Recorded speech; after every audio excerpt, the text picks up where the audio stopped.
यहाँ के बच्चों को अपॉर्चुनिटीज़ नहीं मिलती है, अल्लाह इन्हें कामयाब कर दे। मैं आईपीएस ऑफिसर्स को पढ़ा रहा था, एमएनसीज में मेरे प्रोजेक्ट हो रहे थे, तब डॉक्टर रफीक साहब मेरे ज़िंदगी में आए। बोले उम्मत को कौन पढ़ाएगा, हमारी कम्युनिटी को कौन पढ़ाएगा। पैसा मिल सकता है लेकिन अच्छे लोग नहीं मिलते हैं। एक मेंटर को बनाकर रखना। अपने ज़िंदगी में कामयाब होना चाहते हो, पेट्रोल हो जाता तो ऐतल कुर्सी पढ़ के दम करके गाड़ी को वहीं का वहीं रोक कर इंस्टीट्यूट पैदल जाता था, तो 3 घंटे तक दिल में धड़कन रहती थी कि मेरी गाड़ी है कि चलेगी। इतने अच्छे लोग इंग्लिश हाउस एकेडमी से जुड़े हैं। मैं कहता हूँ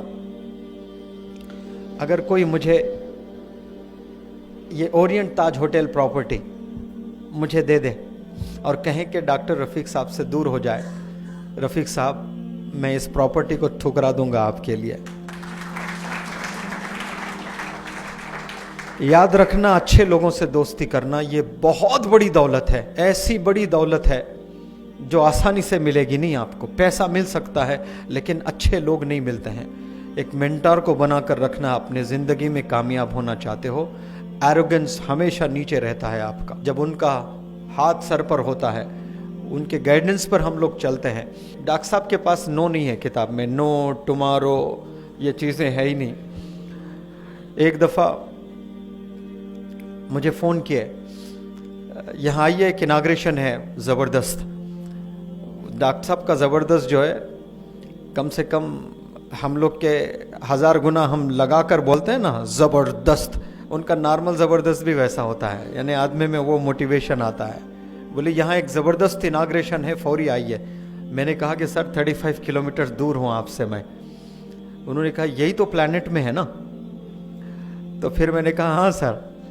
तो फिर मैंने कहा सर मेरी गाड़ी किसी ने लेके गया, मैं पैसे दूंगा, ऑटो लेकर आइएगा आप। अब बहाना बना नहीं सकता था, गाड़ी थी, गाड़ी लेकर गया। तो फिर मैंने पूछा डॉक्टर साहब कहाँ पर है इनाग्रेशन। बोले यहीं पर है। यहाँ तो कुछ नहीं है ना सर। तो ऐनक की दुकान होती ना, स्पेक्टिकल्स, कई सारे लोग चश्मा पहने हुए हैं यहाँ पर।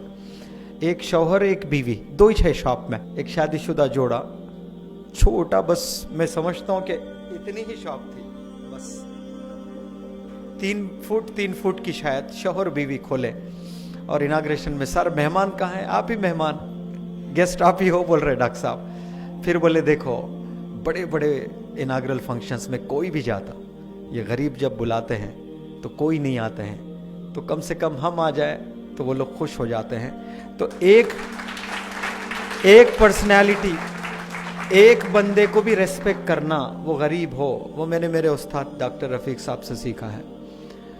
शायद मैं पर्सनैलिटी डेवलपमेंट ट्रेनर नहीं बनता अगर मेरे साथ डॉक्टर रफीक साहब ना होते।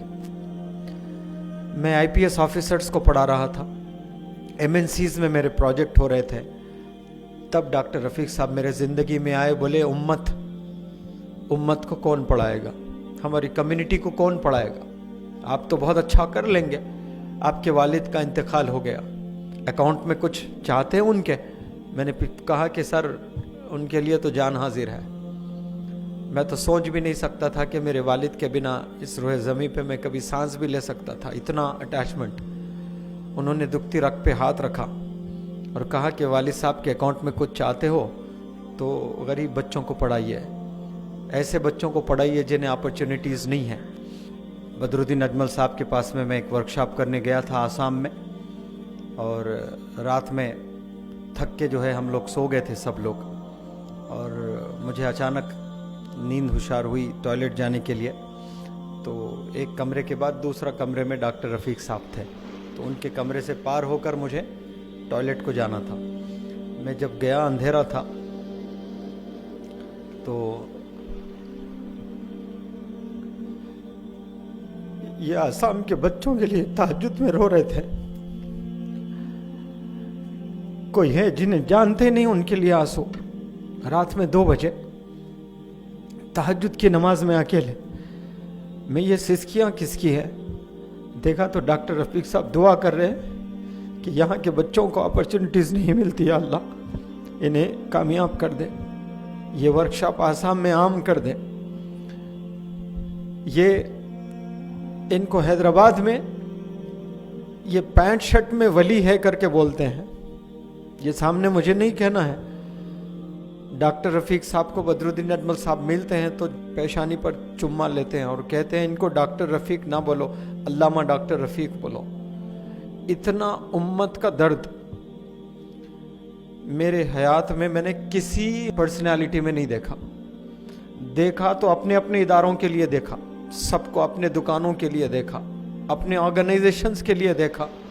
ये वाहिद पूरे इंडिया में एक पर्सनालिटी को देखा मैंने जो सबके एनजीओस को प्रमोट करने में लगते हैं। इतना इदारे को दिल से चाहना आज हमारी उम्मत में ये चीज़ नहीं है।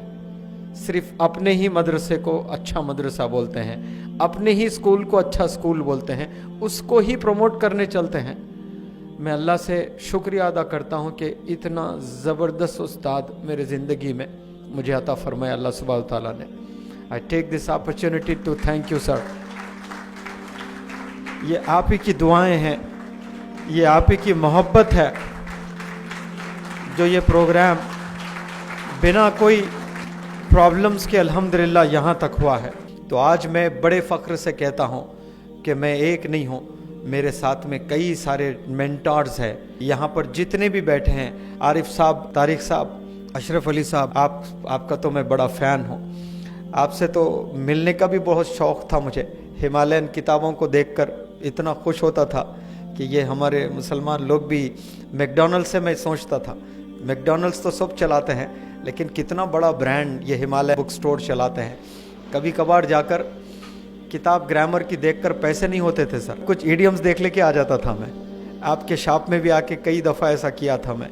एबिट्स के पास में एक शोरूम है ना सर, नुमाइश में, वहाँ आकर कुछ किताबें, पैसे नहीं थे तो इडियम सीखना होता था। जब स्मार्टफोन नहीं था तो 5-6 इडियम्स खोल लेके, सीइंग्स खोल लेके जल्दी जल्दी पेन से लिख लेता था मैं।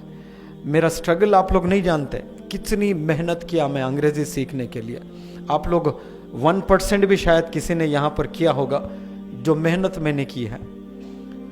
पेट्रोल हो जाता तो आयतल कुर्सी पढ़ के दम करके गाड़ी को वहीं का वहीं रोककर इंस्टीट्यूट पैदल जाता था। तो 3 घंटे तक दिल में धड़कन रहती थी कि मेरी गाड़ी है कि चली गई।